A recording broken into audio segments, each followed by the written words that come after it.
Dino Buzzati, la leçon de 1980. Excédé à la fin par tant de querelles, le Père éternel décida de donner aux hommes une leçon salutaire. À minuit précis, le mardi 31 décembre 1979, le chef du gouvernement soviétique, Piotr Semyonovitch Kurulin, mourut subitement. Il trinquait justement à la nouvelle année lors d'une réception donnée en l'honneur des représentants de la Fédération des démocraties de l'Afrique orientale, et il en était à son 12e verre de vodka, lorsque le sourire s'éteignit sur ses lèvres et qu'il s'écroula par terre comme un sac de ciment, au milieu de la consternation générale. Le monde fut ébranlé par des réactions opposées. On était alors arrivé à l'une de ces périodes de crise aiguë et redoutable de la guerre froide, comme il n'y en avait peut-être encore jamais eu. Cette fois-ci, le motif de la tension entre le bloc communiste et le bloc occidental était la revendication de la possession du cratère de Copernic sur la Lune. Dans cette vaste région, riche en métaux rares, se trouvaient des forces d'occupation américaines et soviétiques. Les premières, concentrées dans une zone centrale réduite, les autres sur le pourtour. Qui était descendu le premier ? Qui pouvait se vanter d'un droit de priorité ? Justement, quelques jours avant, c'est-à-dire la veille de Noël, geste qui fut jugé de très mauvais goût par les pays libres, Kurulin, à propos du cratère de Copernic, avait tenu des propos très violents, proclamant ouvertement la supériorité soviétique dans le domaine des moyens de décompression. Les bombes thermonucléaires, utilisées auparavant comme épouvantail lors de conflits internationaux, étaient désormais de vieilleries poussiéreuses. Les responsables de cette nouvelle agression capitaliste, avait-il dit dans un style qui rappelait feu Khrouchtchev, veulent compter sans nous ? En 25 secondes aujourd'hui, nous sommes en mesure de faire éclater comme autant de petits ballonnets tous les habitants de leurs pays respectifs. Il faisait ainsi allusion au dispositif secret capable de supprimer sur de vastes territoires la pression atmosphérique, avec toutes les funestes conséquences que cela entraînerait. Habitués comme ils l'étaient désormais à l'éloquence plutôt antipathique de leur grand adversaire, les Occidentaux n'avaient naturellement pas pris au pied de la lettre la menace de Kurulin, mais ils ne s'en étaient quand même pas caché la gravité. En somme, c'était un nouveau bien-bien-fût multiplié par 100 qui se préparait sur la Lune. La disparition soudaine de Kurulin fut donc un immense soulagement pour l'Amérique. Comme ses prédécesseurs du reste, il avait centralisé presque toutes les charges du pouvoir. Bien qu'il n'existât, du moins apparemment, aucune opposition intérieure, sa politique pouvait être définie comme tout à fait personnelle. Lui disparu, il y aurait inévitablement à Moscou une période d'indécision et de flottement. En tout cas, le durcissement diplomatique et militaire des soviétiques s'atténuerait sensiblement. Symétriquement, dans le camp russe, le désarroi fut tout aussi grand, d'autant plus que le dédaigneux isolement de la Chine ne laissait présager rien de bon. En outre, le décès du dictateur juste au moment où il allait inaugurer un nouveau décennat, un nouveau plan vingtennal qui devait être lancé incessamment, fit une mauvaise impression dans le peuple. Instinctivement, on y voyait un mauvais présage. Mais l'année à peine née devait décidément se révéler riche en imprévus. Une semaine après, à minuit précis, le mardi 7 janvier, quelque chose qui ressemblait fort à un infarctus terrassa à sa table de travail, tandis qu'il conférait avec le secrétaire de la marine de guerre, le président des États-Unis, Samuel E. Frederickson, le valeureux technicien et pionnier, symbole de l'intrépide esprit national, qui avait été le premier Américain à poser le pied sur la Lune. Le fait qu'à une semaine d'intervalle exactement, les deux plus grands antagonistes du conflit mondial aient disparu de la scène provoqua une émotion indicible. Et qui plus est, à minuit tous les deux. On parla d'assassinat fomenté par une secte secrète. Certains firent des suppositions abracadabrantes sur l'intervention de forces supraterrestres. D'autres allèrent même jusqu'à soupçonner une sorte de jugement de Dieu. Les commentateurs politiques ne savaient plus à quel sens se vouer. Oui, bien sûr, ce pouvait être une pure coïncidence fortuite, mais l'hypothèse était difficile à avaler, d'autant que Kurulin et Frederickson avaient joui jusqu'alors d'une santé de fer. Pendant ce temps-là, à Moscou, l'intérim du pouvoir était assuré par un soviet collectif. À Washington, selon la Constitution, la charge suprême passa automatiquement au vice-président Victor S. Clement, sage administrateur et juriste largement sexagénaire, jusque-là gouverneur du Nebraska. La nuit du 14 janvier 1980, un mardi, lorsque la pendule placée sur la cheminée où flambaient des bûches eut sonné 12 coups, M. Clements, qui était en train de lire un roman policier, assis dans son fauteuil au coin du feu, laissa tomber le livre, pencha doucement la tête en avant et ne bougea plus. Les soins que lui prodiguèrent ses familiers et puis les médecins accourus ne servirent à rien. Clement, lui aussi, s'en était allé dans le monde de la majorité. Cette fois, une vague de terreur superstitieuse déferla sur l'univers. Non, on ne pouvait plus parler de hasard. Une puissance surhumaine s'était mise en mouvement pour frapper à échéance fixe, avec une précision toute mathématique, les grands de ce monde. Et les observateurs les plus perspicaces crurent avoir décelé le mécanisme de l'effroyable phénomène. Par décret supérieur, la mort enlevait, chaque semaine, celui qui, à ce moment-là, était parmi les hommes le plus puissant de tous. Trois cas, même très étranges, ne permettent certes pas de formuler une loi. Cette interprétation, toutefois, frappa les esprits et un point d'interrogation angoissé se posa. À qui le tour mardi prochain? Après Curullin, Fredrickson et Clements, quel était l'homme le plus puissant de l'univers destiné à périr? Dans le monde entier, une fièvre de Paris se déclencha pour cette course à la mort. L'attention des esprits en fit une semaine inoubliable.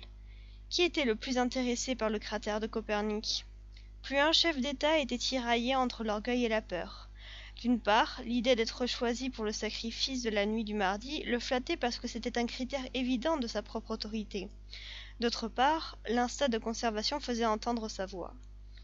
Le matin du 21 janvier, Lu Chih-min, le très secret et mystérieux chef de la Chine, convaincu plus ou moins présomptueusement que son tour était venu, et pour bien manifester son libre arbitre vis-à-vis de la volonté de l'Éternel, athée comme il l'était, se donna la mort. Dans le même temps, le très vieux de Gaulle, désormais seigneur mythique de la France, persuadé lui aussi d'être l'élu, prononça, avec le peu de voix qui lui restait, un noble discours d'adieu à son pays, parvenant, de l'avis presque unanime, au sommet de l'éloquence, malgré le lourd fardeau de ses 90 ans. On constata alors combien l'ambition pouvait l'emporter sur toute autre chose. Il se trouvait des hommes heureux de mourir du moment que leur mort révélait leur prééminence sur le reste du genre humain. Mais avec une amère désillusion, De Gaulle se trouva à minuit passé en excellente santé. Par contre, celui qui mourut brutalement, à la stupéfaction générale, ce fut Coxiot, le dynamique président de la Fédération de l'Afrique occidentale qui, jusqu'alors, avait surtout joué d'une réputation de sympathique histrion.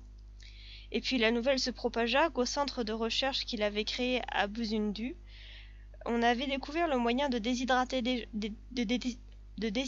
gens et choses à distance, ce qui constituait une arme redoutable en temps de guerre. Après quoi, la loi c'est le plus puissant qui meurt, se trouvant confirmée, on constata avec un sauf-qui-peut général des charges les plus élevées et hier encore les plus recherchées. Presque tous les sièges présidentiels restèrent vacants. Le pouvoir, auparavant convoité avec avidité, brûlait les mains de ceux qui le détenaient. Il y eut, parmi les gros bonnets de la politique, de l'industrie et de la finance, une course désespérée à qui serait le moins important.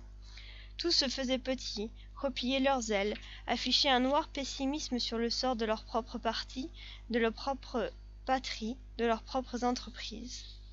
Le monde renversé, un spectacle divertissant n'eût été un cauchemar du prochain mardi soir.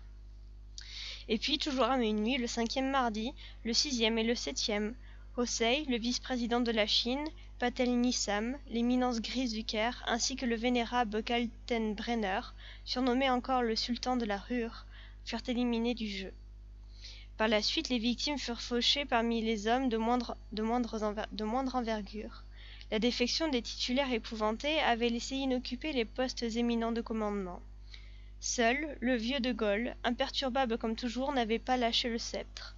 Mais la mort, qui sait pourquoi, ne lui accorda pas satisfaction. Il faut bien reconnaître qu'il fut même l'unique exception à la règle. Par contre, des personnages moins importants que lui tombèrent à l'échéance du mardi soir. Peut-être le Père éternel, en faisant semblant de l'ignorer, voulait-il lui donner une leçon d'humilité. Au bout de 2 mois, il n'y avait plus un dictateur, plus un chef de gouvernement, plus un leader de grand parti, un président directeur général de grosse industrie. Fantastique. Tous démissionnaires. Il ne resta à la tête des nations et des grandes firmes que des commissions de collèges paritaires, où chaque membre se gardait bien d'attirer l'attention sur lui. Dans le même temps, les hommes les plus riches du monde se débarrassaient en toute hâte de leur incroyable accumulation de milliards par de gigantesques donations à des œuvres sociales, à des mécénats artistiques. On en arriva à des paradoxes inouïs.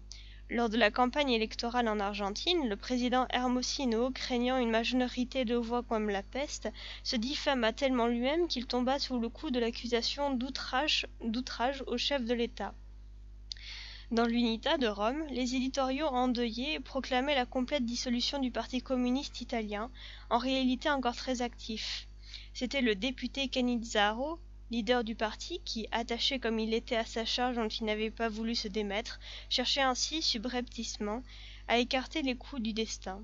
Et le champion mondial des poids lourds, Vasco Bolotta, se fit inoculer le paludisme pour s'étioler car une belle prestance physique était un signe dangereux de puissance. Dans les litiges, qu'ils soient internationaux, nationaux ou privés, chacun donnait raison à l'adversaire, cherchait à être le plus faible, le plus soumis, le plus dépouillé. Le cratère de Copernic fut équitablement partagé entre soviétiques et américains. Les capitalistes cédaient leurs entreprises aux travailleurs et les travailleurs les suppliaient de bien vouloir les conserver. En quelques jours, on arriva à un accord sur le désarmement général. On fit exploser les vieux stocks de bombes dans les environs de Saturne, qui en eut 2 anneaux brisés. 6 mois ne s'étaient pas écoulés que toute ombre de conflit, même local, s'était dissipée. Que dis-je de conflit? Il n'y avait plus de controverses, de haine, de disputes, de polémiques, d'animosité. Fini la course au pouvoir et l'idée fixe de la domination. Et l'on vit alors s'établir partout la justice et la paix, dont, grâce au ciel, nous jouissons toujours 15 ans après. Car si quelques ambitieux oublieux de la leçon de 1980 tentent de lever la tête au-dessus des autres, la faux invisible, tsac, la lui tranche, toujours le mardi à minuit. Les exécutions hebdomadaires cessèrent vers la mi-octobre. Elles n'étaient plus nécessaires. Une quarantaine d'infarctus judicieusement distribués avait suffi pour arranger les choses sur la terre. Les dernières victimes furent des figures de second plan, mais le marché mondial n'offrait rien de mieux en fait de personnages puissants. Seul de Gaulle continua à être obstinément épargné. L'avant-dernier fut George A. Sweet, dit Sweets, le célèbre présentateur de la stéréotélévision américaine. Beaucoup en furent surpris, mais en réalité, Sweet jouissait d'un prestige formidable, tel qu'il aurait pu arriver aux plus hautes charges de la Confédération s'il l'avait seulement désiré. Interrogé à ce sujet, le magnat bien connu du turf, le comte Mike Bongiorno, qui dans sa jeunesse, vers les années 50, avait connu son heure de célébrité en Italie comme présentateur, déclara que la nouvelle ne l'avait pas du tout étonné. Lui-même, dans ses belles années, dit-il, s'était aperçu qu'il détenait à son insu un pouvoir à peu près illimité, et une nation étrangère, dont il ne révéla pas le nom, lui avait offert des 1000 et des 100 pour qu'il poussât à la révolte, d'un mot, le peuple italien, afin de pouvoir instaurer un nouveau régime, il ne voulut pas spécifier lequel. Mais le patriotisme, et bien qu'il eût un passeport américain, lui, il avait répondu non. Fin.